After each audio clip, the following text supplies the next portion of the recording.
स्वागत है। आज हम रिश्तों के काफी उलझी हुई दुनिया पर बात कर रहे हैं। हमारे पास एक रिलेशनशिप एक्सपर्ट के इंटरव्यू का ट्रांसक्रिप्ट है। जी। इसमें प्यार, आत्मसम्मान, प्रतिबद्धता, इन सब पर कुछ कुछ बहुत सोचने वाले विचार हैं। हाँ, काफी दिलचस्प नजरिया है उसमें। तो हमारा मकसद है कि इन विचारों को थोड़ा समझें, देखें कि एक टिकाऊ स्वस्थ रिश्ता असल में होता क्या है। बिल्कुल। तो इंटरव्यू में आत्मसम्मान पर काफी जोर है। हाँ इसे पार्टनर चुनने से कैसे जोड़ा गया है? हाँ, ये एक बहुत अहम पॉइंट है।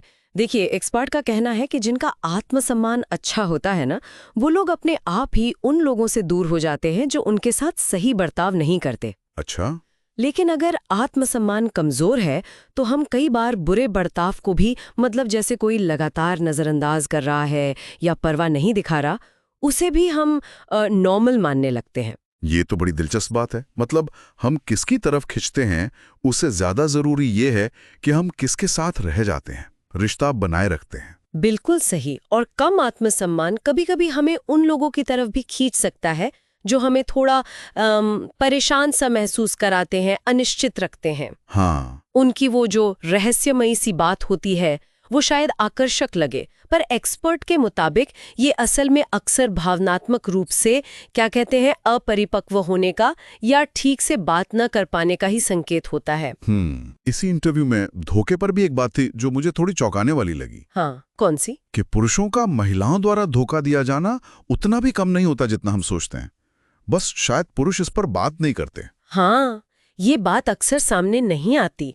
एक्सपर्ट का विश्लेषण कुछ यूं है कि महिलाएं कई बार तब धोखा देती हैं जब उन्हें अपने साथी में वो मर्दानगी वाली बात, मतलब एक तरह की दृढ़ता या स्टैंड लेने की क्षमता कम लगती है। अच्छा। अगर पुरुष बहुत ज्यादा, आप कहें, निष्क्रिय है या जरूरत से ज्यादा भोला या बस सबको खुश करने में ही लगा रहता है जी। तो वो सम्मान और आकर्षण शायद कम हो जाता है। और पुरुषों के धोखा देने की वजह? पुरुषों के लिए अक्सर वजह बताई गई है अंतरंगता की कमी या फिर यौन आकर्षण का कम हो जाना। तो फिर इसे रोका कैसे जाए? क्या एक्सपर्ट कहते हैं कि अपनी सीमाएं जानना जरूरी है? मतलब ये जानना कि अगर अपमानित महसूस हो तो रिश्ते से हटने को तैयार रहना? बिल्कुल सही कहा।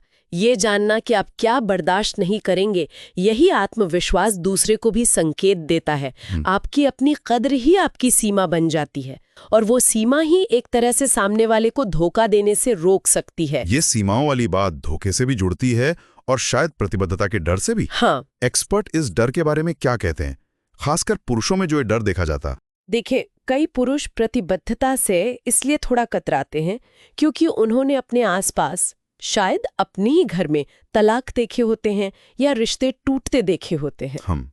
लेकिन एक्सपर्ट एक चेतावनी भी देते हैं, किसी पर प्रतिबद्धता के लिए दबाव डालना वो अक्सर उल्टा असर करता है। अच्छा, कैसे? वो व्यक्ति फिर नाराज हो सकता है, असहयोगी बन सकता है, उसे लगता है कि उसे जबरदस्ती किसी चीज में धकेला जा रहा है। अच्छा, समझ गया। अच्छा, इसी इंटरव्यू में रिश्ते की जरूरतों पर भी एक बड़ा दिलचस्प फ्रेमवर्क था, 3 A's और 3 L's। हाँ, वो काफी प्रैक्टिकल तरीका है समझने का। तो महिलाओं के लिए ये 3 A's क्या है, जरा बताएंगी? जरूर।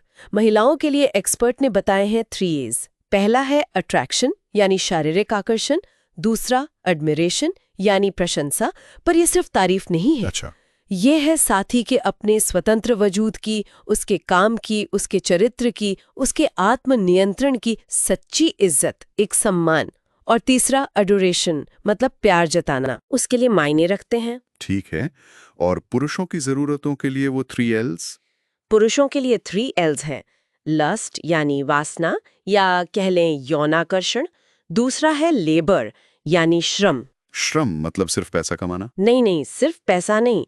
इसका मतलब है रिश्ते में भावनात्मक और व्यवहारिक दोनों तरह से निवेश करना, जिम्मेदारी उठाना। और तीसरा है लॉयल्टी यानी वफादारी, और ये पारस्परिक होनी चाहिए दोनों तरफ से। एक्सपर्ट जोर देते हैं कि इन तीनों का संतुलन बहुत जरूरी है। कोई एक चीज भी कम हो जाए तो रिश्ता डगमगाने लगता है। ये संतुलन तो वाकई बड़ा नाजुक लगता है। मान लीजिए सिर्फ आकर्षण और प्रशंसा है, पर तीसरा एडोरेशन यानी प्यार जताना गायब है। तो एक्सपर्ट्स के मुताबिक वो रिश्ता बहुत टॉक्सिक हो सकता है। एक साथी हमेशा खुद को अनिश्चित महसूस करेगा, असुरक्षित। और पुरुषों के लिए अगर वफादारी और श्रम है पर लस्ट यानी यौन आकर्षण खत्म हो गया तो वो रिश्ता भी अधूरा रह जाता है, उसमें वो जोश, वो जुड़ाव कम हो जाता है। और पुरुषों के लिए इन 3 Ls को बनाए रखने में खासकर लॉयल्टी और लेबर एक्सपर्ट्स ने आत्मनियंत्रण पर बहुत जोर दिया है। हाँ, बिल्कुल। पुरुषों के लिए आत्मनियंत्रण, चाहे वो यौन व्यवहार में हो या पैसों के मामले में या अपनी आदतों को लेकर, इसे बेहद जरूरी माना गया है। क्यों? क्योंकि इसके बिना उन पे भरोसा करना मुश्किल हो जाता है। एक्सपर्ट का मानना है कि आत्मनियंत्रण से ही आत्मसम्मान भी आता है और यही चीज रिश्ते में स्थिरता लाती है। अगर साथी में आत्मनियंत्रण नहीं है तो उसके साथ जीवन में हमेशा एक चिंता, एक अनिश्चितता बनी रहती है। तो कुल मिलाकर देखें तो ये इंटरव्यू हमें यही दिखाता है कि रिश्तों की नींव सिर्फ शुरुआती आकर्षण या रोमांच नहीं है। नहीं, बिल्कुल नहीं। बल्कि आत्मसम्मान, अपनी सीमाएं तय करना, एक दूसरे की गहरी जरूरतों को समझना, वो 3 A's और 3 L's और आत्मनियंत्रण, ये सब चीजें बहुत मायने रखती हैं। सही कहा। ये सब मिलकर एक मजबूत रिश्ते की बुनियाद बनाते हैं। और अंत में एक सवाल सोचने के लिए है जो एक्सपर्ट ने उठाया है। हाँ, क्या हम अपनी इच्छाओं को कंट्रोल कर सकते हैं? क्या हम अपने आत्मसम्मान पे काम करके उन चीजों की तरफ आकर्षित होना सीख सकते हैं जो हमारे लिए वाकई में अच्छी और स्वस्थ है, बजाय उनके जो सिर्फ ऊपर से रोमांचक या रहस्यमयी लगते हैं? ये वाकई एक गहरा सवाल है। इस पर सोचना तो बनता है। बिल्कुल। इस महत्वपूर्ण चर्चा के लिए बहुत बहुत धन्यवाद।